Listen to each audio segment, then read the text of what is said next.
그 바이든 행정부의 8월 법안이 인플레이션 방지 법안이라고 얘기를 하지만 그게 어떻게 인플레이션 방지 법안인지 인플레이션 방지법이라고 하는 이름을 걸어내고 보는 게 오히려 법안에 대한 적합한 해석이라는 생각이 들고요. IRA 그 법안이 현대기아차의 전기차 보조금 감축으로 내서 이게 뭐 우리가 당한 거 아니냐 뭐 이런 시각이 있습니다. 그리고 한편으로는 미국이나 중국이나 똑같네. 자국 산업 중심주의는. 저는 이 네이밍을 그렇게 했다고 보는 쪽이에요. 그러니까 그 자체가 그 바이든 행정부의 이야기는 우리가 친환경으로 가면 지금처럼 화석 연료에 휘둘리면서 에너지발 인플레이션도 발생하지 않고 좋은 세상이 될 거야인데 그게 어느 세월에 먼 미래의 일이고요.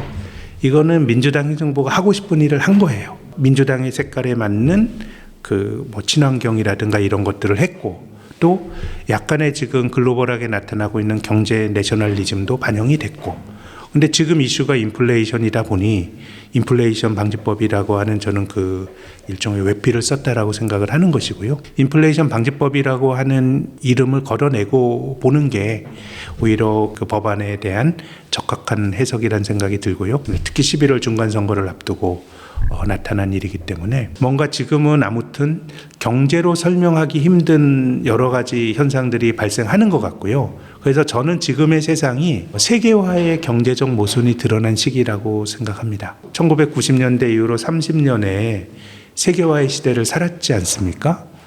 근데 그 세계화의 핵심은 중국이었고요.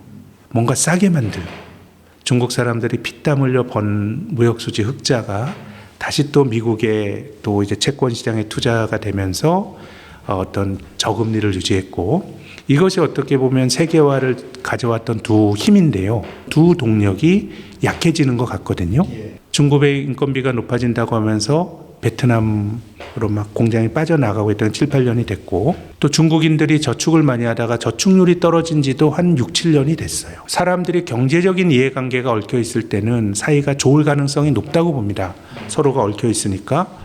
근데 뭔가 경제적으로 가져왔던 좋은 연결고리가 끊어졌다 그러면 그때부터는 사이가 나빠지는데 개인 간에도 그렇죠. 네, 그러면 우리가 미중 갈등이라고 하는 것이 과연 트럼프 행정부 때 시작된 일인가? 그건 아니라고 봐요. 왜냐하면 오바마 행정부 2기 때부터 미국은 피보트 아시아라 그러면서 중국이 주적이다라고 했던 게 오바마 행정부 때 일이고요. 2015년도에 그 천안문에 중국의 전승 70주년 기념식 할 때 우리나라 박근혜 대통령이 가셨잖아요.